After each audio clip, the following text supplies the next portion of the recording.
The knocking was wrong. That was the first thing that pulled Enzo Calabrese out of his chair. Not the sound of it, though the sound was desperate enough, uneven and frantic. The knocking of a fist that was losing strength mid-swing. It was the pattern that was wrong. 3 fast beats, then a pause, then 2 slower ones, then silence. Then the whole thing again, weaker. Like whoever was on the other side of that door was fighting to stay awake long enough to finish the thought. Enzo did not move from his chair for most sounds. He had men for sounds. He moved for this one. He crossed the study in 10 quick steps.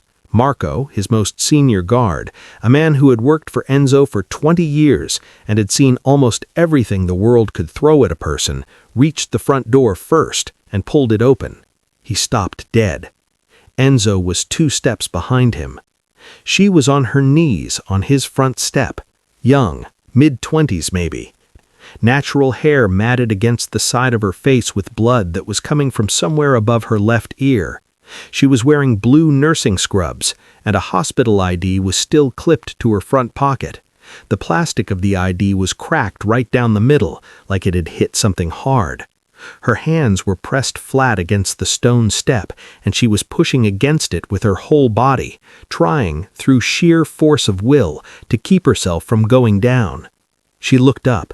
Her eyes found his face, not Marco's, his, like she already knew who she needed to find. She said it clearly, in a voice that was almost completely gone. "Help me. They're coming." Then she went down. Not sideways, straight forward, her arms giving out all at once, her forehead hitting the stone step with a sound that made Marco flinch. Her body folded like something that had been held up by willpower alone and had simply run out. The 2 words she had managed to say hung in the cold night air. Enzo looked at her for 1 second, 1 single second. He said 1 word. Inside. Marco was already moving. The thing was, and Enzo would think about this later, alone in the quiet of the early morning, he did not hesitate. He, Enzo Calabrese, a man who had not made a decision based on feeling in 15 years, did not hesitate. He just moved. He stepped out onto the front step and looked up and down the street, and then he looked at the blood on the stone and at the woman his man was carrying, and he thought, someone did this to her. He thought it the way a thunderstorm thinks about rain, naturally, inevitably, as a thing that was already on its way. 14 hours earlier. Her name was Amara Osei. She was 26 years old, a registered nurse on the overnight ward at St. Catherine's Hospital. She had grown up in a small apartment above a dry goods shop, the middle child of 3, the one her mother called the one who sees. She had wanted to be a nurse since she was 8 years old and had watched a nurse in a yellow uniform talk her crying little brother calm in a waiting room. The nurse had not rushed. She had not used big words. She had simply been present, steady and warm, and completely focused until the fear passed. Amara had decided in that waiting room that being that kind of person for other people was the best possible use of a life. She was right. She was 3 years into doing it, and she loved it with the particular love of someone doing exactly the work they were built for. Not without difficulty. There were nights that peeled something off her, nights where she drove home before dawn with her hands tight on the wheel and her mind full of faces. But underneath all of it was a bone-deep certainty. This was the right place, and she was the right person to be in it. She noticed things. Everyone who knew her said it. She noticed when patients were lying about their pain levels. She noticed when junior doctors had not eaten since their shift started. She noticed things that were hidden in plain sight, things that looked normal until you paid close enough attention. Her mother called it a gift.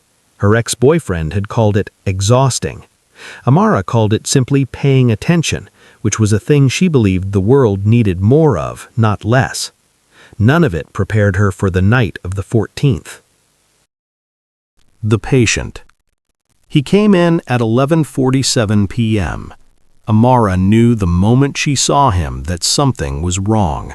Not medically, that came later, What she noticed first was the other men. There were 4 of them. They did not come in through the emergency entrance, where ambulances arrived and frightened families paced. They came through the side door that connected to the staff parking area, a door that needed a key card. Amara had no idea how they got through it. She looked up from the nurses' station, and they were simply there, inside, as if walls and locks were things that applied to other people. The man they were half carrying between them was large, heavy-set, perhaps 50 years old, with big hands and a face that had seen a lot of hard weather. He had been shot, twice from what Amara could see before she was even on her feet. Left side, abdomen. He was conscious, barely, gritting his teeth against sounds she could tell he refused to let become words. "He needs a trauma team," Amara said, already coming around the station. "No trauma team." The man who said it was standing slightly apart from the others, younger than the rest, maybe 35, with sharp features and eyes that moved quickly and coldly around the room, taking inventory, checking corners, clocking exits before he had finished the sentence. He had the careful stillness of a person who was always thinking 2 steps ahead. "Treat him here, quietly." "He has 2 gunshot wounds," Amara said, keeping her voice steady. "He needs surgery." "Then you do it." "I'm a nurse." "Then you find someone who can, quietly." He let the word land again with weight. "We will compensate the hospital generously." Amara looked at the injured man. She looked at the wounds. She calculated. "I need to get Dr. Levin." "Fine, just him, no one else." The sharp-featured man held her gaze for a moment longer than necessary. "And nurse, nobody calls anyone. You understand what I mean by that." She understood perfectly. She got Dr. Levin. She assisted for 2 hours while he worked quickly, with steady hands and a face that asked no questions he did not want answered. The 4 men stood outside the door. The sharp-featured one watched through the glass the entire time, arms crossed, completely still. At 2 in the morning, the patient was stable. At 2:15, the sharp-featured man thanked them with the cold courtesy of someone settling a bill. He pressed an envelope into Levin's hands without making eye contact. Then he looked at Amara. "You were very professional tonight," he said. She nodded, said nothing. They left. She should have ended the night there, the shift, the story, everything. She almost did.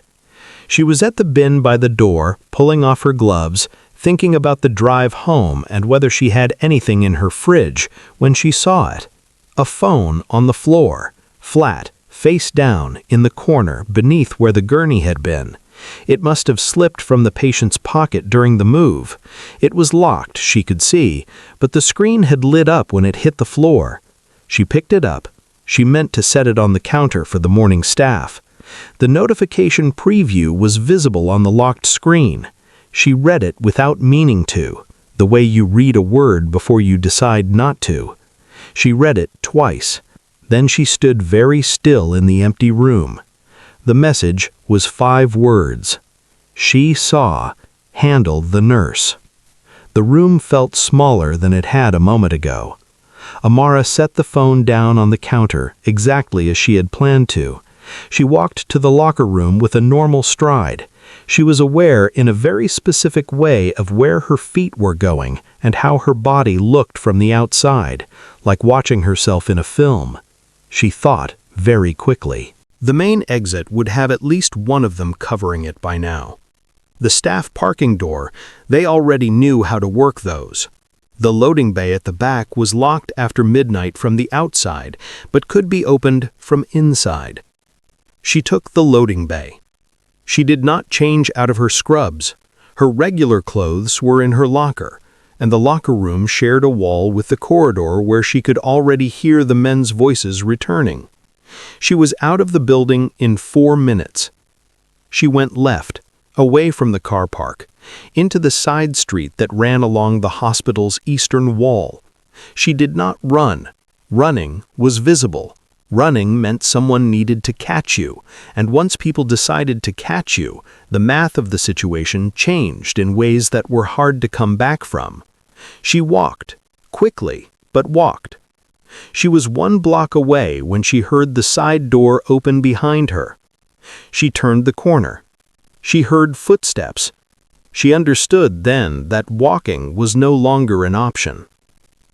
She knew this part of the city the way you know a place you have driven to in the dark many times, not by sight, but by feel. The hospital was in the Vettori district. She had worked overnight shifts for 2 years. She knew where the late-night places were, where the lights stayed on, where people would be. She thought about going to one of them, a bar, a petrol station, somewhere with witnesses. But the message had said, handle. Handle was not a word that a room full of people made irrelevant. Handle was a word that meant they would wait. She needed somewhere they would not wait, somewhere that made them rethink the whole situation. She ran through what she knew about the Vettori district at 2 in the morning. She ran through what she knew about the men in that room, their stillness, their organization, the casual way the sharp-featured one had looked around the ward like it was already his. She ran through the small, specific geography of power in this city, the things you picked up without meaning to over years of living close to other people's stories. One name surfaced. She dismissed it immediately. It surfaced again. She turned a corner and cut through an alley between a restaurant and a dry goods shop. Dark. She moved fast and low and came out on a long residential street lined with old plane trees. The street was quiet. 2 or 3 lit windows up high, people asleep behind them, lives happening on the other side of glass. She dismissed the name a 3rd time. Then she heard a second set of footsteps, coming from the far end of the street, which meant someone was ahead of her, which meant they had split up, which meant they knew the Vettori layout and had already spread out to cut off her most obvious routes. The name stopped being something she was dismissing. She turned east and ran. She ran. She stumbled once, a crack in the pavement she did not see in the dark. She went down hard on her palms, felt the skin open, felt something shift above her left ear from where her head had caught the curb. The pain was sudden and bright and then immediately distant, pushed back by the adrenaline that flooded through her in the next half second. She was back on her feet before the thought of stopping could fully form.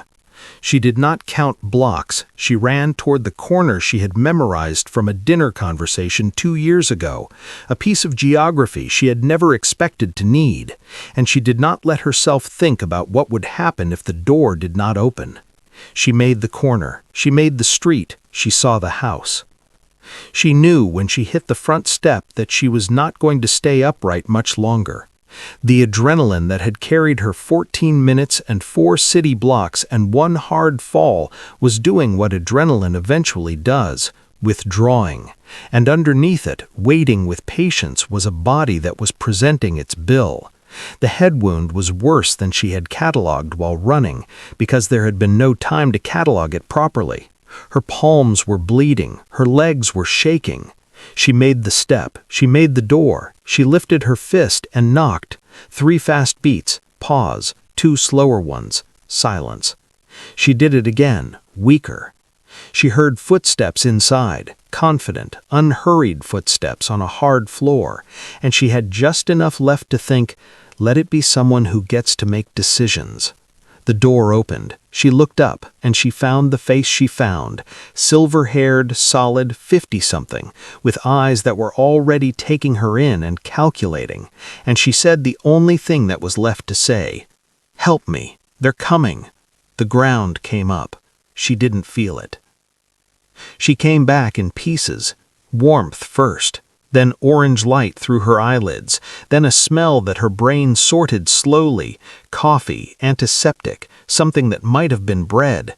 Then pain, arriving last as it always does, a steady, dull ache from above her left ear. She opened her eyes. She was on a wide sofa in a room she had never seen before. Dark wooden furniture, high ceilings, a lamp on a side table casting warm light against dark windows. She was covered to the shoulders with a blanket that was soft in a way she associated with things that cost considerably more than her monthly rent. Her hospital ID was still clipped to her scrubs, the cracked one. She looked at it for a moment to make sure she was still herself. She was. She sat up slowly, the room tilted, settled, held steady. "Slow," said a voice. She turned her head. Enzo Calabrese was sitting in an armchair across the room. He was solidly built, perhaps 55, with silver hair cut short and a dark shirt with the sleeves pushed to the elbows. His forearms rested on his knees, his hands loosely clasped. He was watching her with an expression she could not immediately name, not threatening, not warm, something precise, like a man who had already gathered every available fact and was simply waiting to see what she would add. On the table between them was a glass of water and a plate with toast on it. "The wound on your head needed 4 stitches. My physician did. He's discreet." A pause. "You've been unconscious for 2 hours." 2 hours. She absorbed this.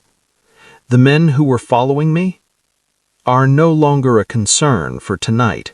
He said it simply, without any extra words, and something about the absence of extra words told her more than a long explanation would have. "I need you to tell me why they were following you." Amara reached for the water. Her hand was steadier than she expected. She drank half the glass. Then she told him. She told him everything. The patient, the gunshot wounds, the side door, the sharp-featured man and his cold eyes, the 2 hours in the treatment room, the phone on the floor, the message on the locked screen. She told it in the order it happened, clearly, without emotional decoration, because she was a nurse, and nurses learn early that critical information is only useful when it is delivered in a way that can be understood. When she finished, Enzo Calabrese was quiet. "The patient," he said. "Describe him." She described him. Something passed across Enzo's face, not surprise. The man seemed architecturally opposed to surprise, but a recognition that cost him something, a tightening around the eyes, a stillness that had a different quality than his earlier stillness. "And the man who spoke to you, sharp features, younger." "Yes." "Did he have a ring, left hand, flat silver band?" Amara thought back. She placed herself in the room. She looked. "Yes." Enzo stood. He walked to the window. He stood with his back to her for a long moment, looking at the dark street below, and his hands, she noticed, were very still at his sides. "The man you treated tonight is named Corso," he said. "He works for a family that has been trying to expand into territory that does not belong to them. They have been doing it violently, and without enough care." He paused.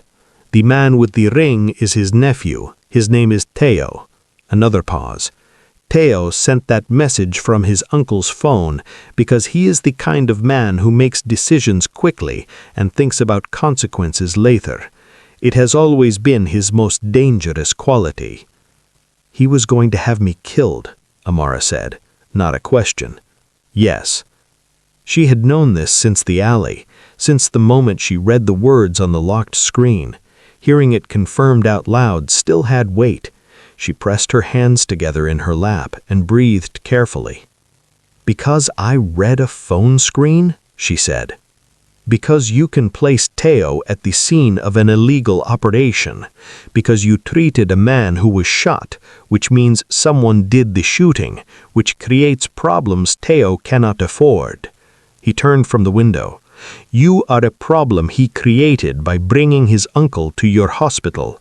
His solution to inconvenient problems has always been the same." Amara looked at him. "You know him well." "I know his family." A pause that held years in it, extensively. She reached for the toast. She ate a piece of it. The simple physical act of chewing helped her mind slow from the speed it had been running at all night. "Why did you come here?" Enzo asked. He returned to the armchair. His voice was curious in the measured way of someone who rarely let curiosity show. "Because I ran out of options and made a calculation." "What calculation?" Amara looked at him directly. "That the enemy of my enemy was my best available resource at 2 in the morning. She paused. "My cousin mentioned your house once, told me it was the safest piece of real estate in the Vettori district." "Who is your cousin?" "Marcus Osei. He works in private security." Enzo was quiet for a moment. Something shifted in his expression. Barely, but it was there. "I know Marcus," he said. "He's a good man." "He is," Amara said. They were quiet for a moment. "You came to my door alone." "I came to your step. I didn't quite make the door upright." Something passed across his face. Not quite a smile. Something in the neighborhood of one. "You stayed in the room while my physician stitched my head." A pause. "My physician is 71 years old." He seemed perfectly capable. Enzo said nothing. Amara looked at him. She looked at his hands, still in his lap. She looked at the plate of toast he had put on the table and at the way the lamp had been moved. She could see the ring on the floor where it usually sat, angled so that it would not shine directly at the sofa and wake her suddenly. She had been noticing things her whole life. She noticed them now. "You have children," she said. The room went very still. It was the same instinct that made her good at her job, the thing her mother called a gift, the thing that was really just a particular quality of attention.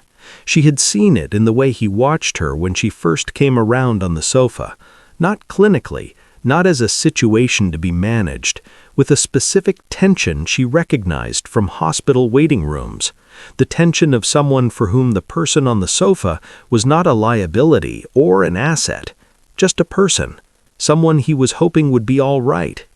"A daughter," Enzo said. The word came quietly. "She would have been 28 this year."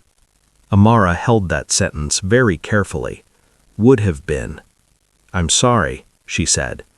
"She was a nurse." He said it to the middle distance. 3 years, almost exactly. She worked the overnight ward. He paused. "She had the same quality you have. She noticed things other people walked past.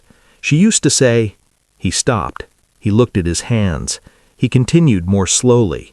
"She used to say that paying attention was the most important thing a person could do for another person." The room was very quiet. Amara did not say anything. She had learned in 3 years of nursing that some moments were not improved by words. She sat with him in the quiet and let it be what it was. Outside, somewhere in the city, something rumbled, a lorry maybe, or a late tram, and the sound faded and the room was quiet again. "What happened to her?" Amara asked, gently. Enzo did not answer immediately. He was not the kind of man who answered things immediately. "She was in the wrong place," he said finally. "She was caught in something that had nothing to do with her, a dispute between people who should have known better than to act where innocent people could be hurt." He paused. "She died because someone was careless, and because careless decisions have consequences that the careless person never has to live with." There was something under the words, something pressed down and kept very carefully in place. Amara understood in that moment why Teo's men would not come near this house, why nothing happened in its radius, why the most dangerous thing you could do in the Vettori district was be careless with a human life in Enzo Calabrese's vicinity.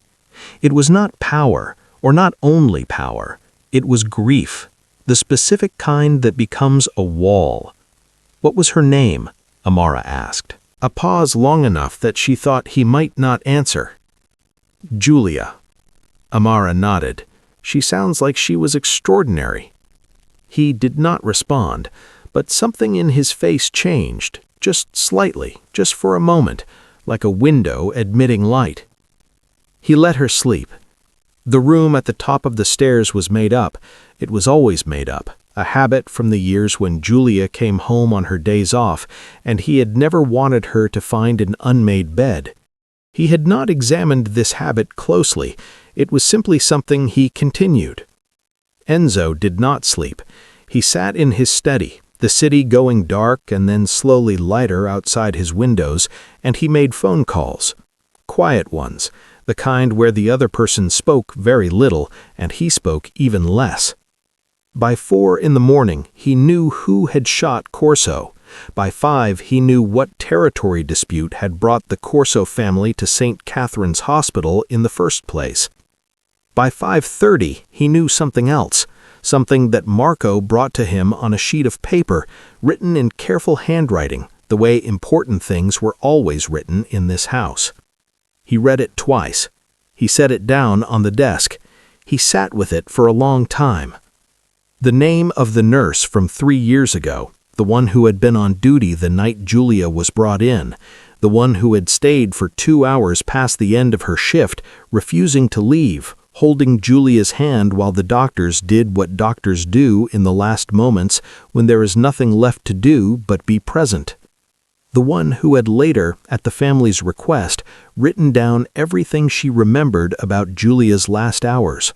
Not for legal reasons, just because Enzo had needed to know, had needed the details the way some wounds need air. The nurse's name had been on the paperwork. He had read it once 3 years ago and had not seen it since. He was looking at it now. Amara Osei. He looked at the ceiling for a long time. Then he looked at the staircase. Then he looked at his hands. He was not a man who believed in things happening for a reason. He was a practical man. He dealt in causes and effects, in decisions and consequences. He did not reach for meaning in coincidence. But he thought about the woman upstairs, the one who had run 4 blocks through the dark with a head wound and a plan, and he thought about the particular quality she had, the paying attention, the noticing, the staying in a room and letting the quiet be what it was. He thought about Julia saying, once, over coffee on a Sunday morning, "The best thing you can do for a person is to see them, really see them, not what they need from you, just them."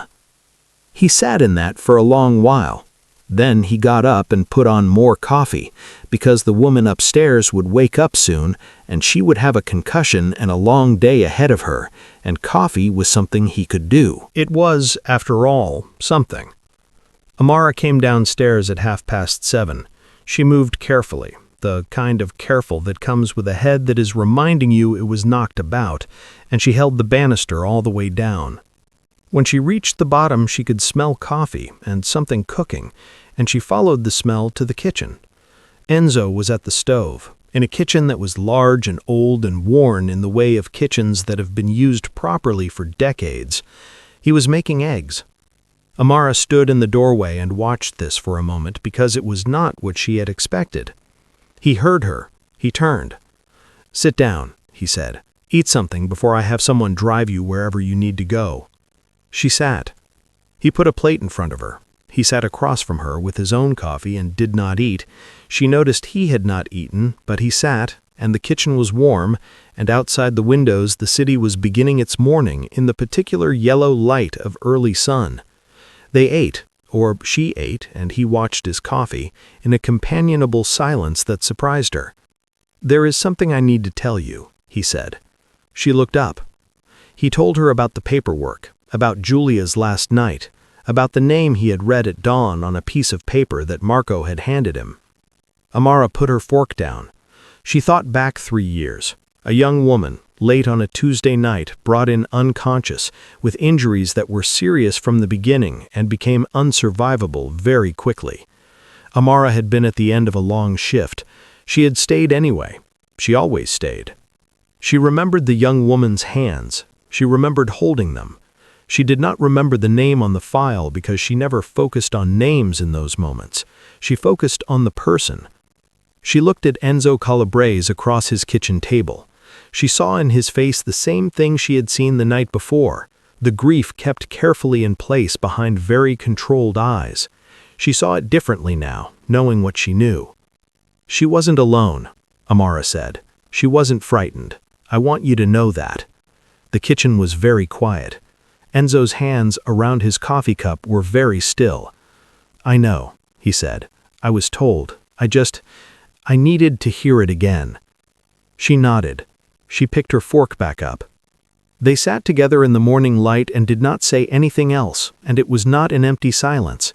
It was the kind of silence that is full of things that have already been said, and things that do not need to be said, and the particular weight of two people who have unexpectedly been present at the most important moments of each other's lives without knowing it.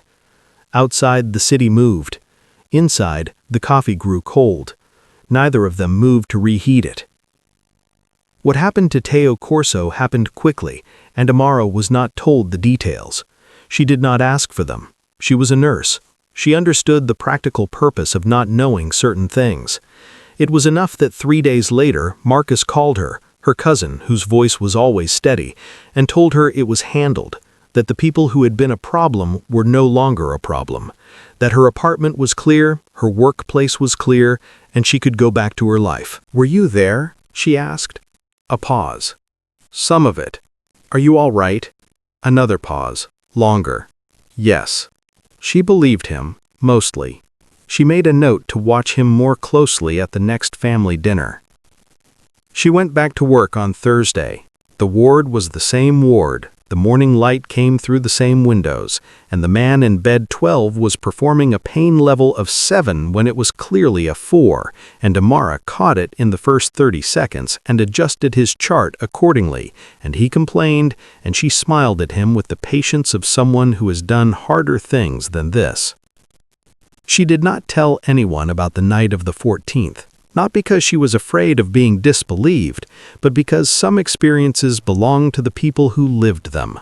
They do not become better by being turned into stories for other people. She kept it. The envelope arrived at the hospital's nursing station on a Tuesday afternoon. Amara was on her lunch break. No name on the outside. Just her ID number, written in neat, old-fashioned handwriting, the kind of person who had been taught penmanship as a child and had never stopped caring about it. Inside was a single card. On the front was a photograph, a hospital wing, clean and bright and very new, the kind of space that appears in architecture magazines under headlines about design meeting purpose, wide windows, good light, the kind of place where people could be frightened and in pain and still feel somehow like they were cared for. On the back of the card, 2 lines. The Enzo Calabrese wing, St. Catherine's Hospital, will open in the spring. It was your idea. You simply didn't know you gave it. Thank you for coming to my door. Amara read it twice. She thought about the quiet kitchen and the untouched coffee. She thought about sitting with someone in the particular kind of silence that feels like companionship. She thought about a young woman's hands in hers 3 years ago on a Tuesday night, and the way she had simply tried to make sure that person was not alone. She had not given him an idea. She had just been a nurse who paid attention and stayed in a room and let the quiet be what it was. But perhaps, sometimes, that was enough. Perhaps that was, in fact, everything. She put the card in her scrubs pocket, against her chest. She went back to work. Down the corridor, the man in bed 12 was trying to renegotiate his pain assessment. The morning light fell through the tall hospital windows in long, clean strips. Somewhere in the city, the Vettori district was doing what it always did, complicated, layered, full of people making the only calculations available to them in the time that they had. It was, on balance, a good day. You do not have to be fearless to be brave. You only have to keep moving when the fear says stop. If you like this story, please leave a like and drop a comment. Also, please subscribe and turn on notifications so you won't miss the next interesting story. We wish everybody watching a good health and light in our path.